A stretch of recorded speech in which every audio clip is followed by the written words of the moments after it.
ચૈત્રી નવરાત્રીનું વ્રત કરો છો તો જાણી લેજો નિયમ, નહીંતર નહીં મળે ફળ। હિન્દુ ધર્મમાં ચૈત્રી નવરાત્રીના તહેવાર ખાસ મહત્વ ધરાવે છે।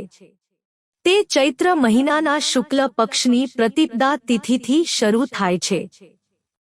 આ 9 દિવસો દરમિયાન લોકો દેવી માતાના 9 સ્વરૂપોની ધાર્મિક વિધિઓ સાથે પૂજા કરે છે। આ સિવાય ચૈત્ર નવરાત્રી દરમિયાન ઉપવાસ અને હવન પણ કરવામાં આવે છે। ચૈત્ર નવરાત્રીના સમગ્ર 9 દિવસ માટે ઉપવાસ ફરજિયાત હોવા છતાં આ એક મુશ્કેલ કામ છે।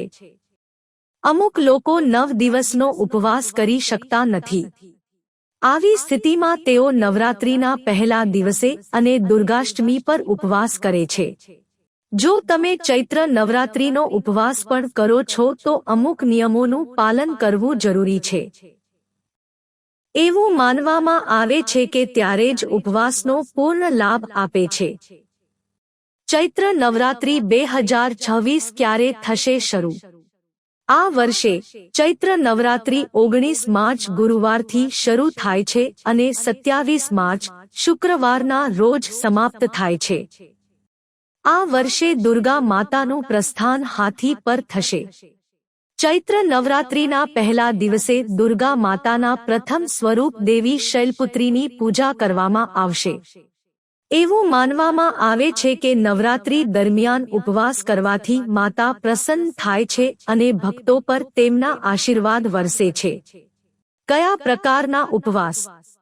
નવરાત્રી દરમિયાન રસોપવાસ, ફાલ્પોવાસ, દુગ્ધોપવાસ, લઘુ ઉપવાસ, અધોપવાસ અને પૂર્ણ ઉપવાસ કરી શકાય છે। તમે તમારી શ્રદ્ધા અનુસાર ઉપવાસ કરી શકો છો। ફળ ઉપવાસ દરમિયાન શું ખાવું? જો તમે દિવસમાં એક વાર ફળ ઉપવાસ કરવાનું વ્રત લો છો તો તમે દિવસમાં એક વાર ફળનું સેવન કરી શકો છો। કે તમે દાણા, પાણીનો લોટ, દૂધ, સાબુદાણા અને બટાકાનું પણ સેવન કરી શકો છો। નવરાત્રી ઉપવાસ દરમિયાન મોટા ભાગે સિંધવ મીઠાનો ઉપયોગ થાય છે। પહેલા અને 8મા દિવસે ઉપવાસ કરનારા માટે નિયમો। જો તમે ચૈત્ર નવરાત્રીના પહેલા અને 8મા દિવસે ઉપવાસ કરો છો તો તમારે અમુક નિયમોનું પાલન કરવું જોઈએ। પહેલા દિવસે એટલે કે ચૈત્ર શુક્લ પ્રતિપદાના દિવસે તમારે સવારે સ્નાન કરવું જોઈએ અને સ્વચ્છ કપડાં પહેરવા જોઈએ। ત્યારબાદ હાથમાં અક્ષત, ચોખાનો લોટ, લાલ ફૂલો અને પાણી લઈને ચૈત્ર નવરાત્રી વ્રત રાખવાનો અને દુર્ગા માતાની પૂજા કરવાનો સંકલ્પ કરો। ચૈત્ર નવરાત્રી વ્રત રાખવાનો અને પૂજા કરવાનો સંકલ્પ કર્યા બાદ કળશ સ્થાપિત કરો અને ત્યાં શાશ્વત જ્યોતિ, અખંડ જ્યોતિ પ્રગટાવો। જો કળશ સ્થાપિત કરવું શક્ય ન હોય તો પૂજા સ્થાન પર દુર્ગા માતા માટે અખંડ જ્યોતિ પ્રગટાવો। જો આ મુશ્કેલ હોય તો સવાર અને સાંજની પ્રાર્થના દરમિયાન ઘીનો દીવો પ્રગટાવો। તામસિક ખોરાક ટાળો। નવરાત્રી દરમિયાન તમારે આખા 9 દિવસ સુધી તામસિક ખોરાકનો ત્યાગ કરવો જોઈએ। જેમાં ડુંગળી, લસણ, માંસ, દારૂ વગેરેનો સમાવેશ થાય છે। ઉપવાસ દરમિયાન તમારે ઘઉં, ચોખા અને દાળ જેવા અનાજનો ત્યાગ કરવો જોઈએ। ભલે તમે આખા 9 દિવસ ઉપવાસ ન કરી શકો છતાં પણ તમારે સમગ્ર નવરાત્રી દરમિયાન બ્રહ્મચર્યના નિયમોનું પાલન કરવું જોઈએ। ઉપવાસ તોડવો। પ્રતિપદા, નવરાત્રીનો પહેલો દિવસ પર દેવી શૈલપુત્રીની પૂજા કરો અને દુર્ગાષ્ટમી પર દેવી મહાગૌરીની પૂજા કરો। ત્યારબાદ કન્યા પૂજા કરો।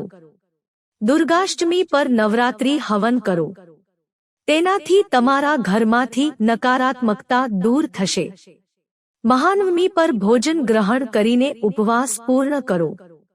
અનેક જગ્યાએ લોકો નવરાત્રી હવન પૂર્ણ થયા બાદ પ્રસાદ ગ્રહણ કરીને ઉપવાસ તોડે છે।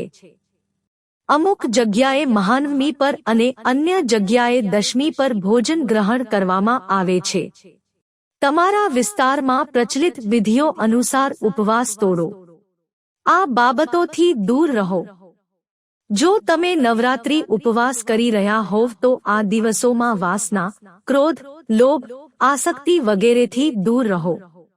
તમારા ઘર અને આસપાસના વિસ્તારમાં શાંતિ જાળવો.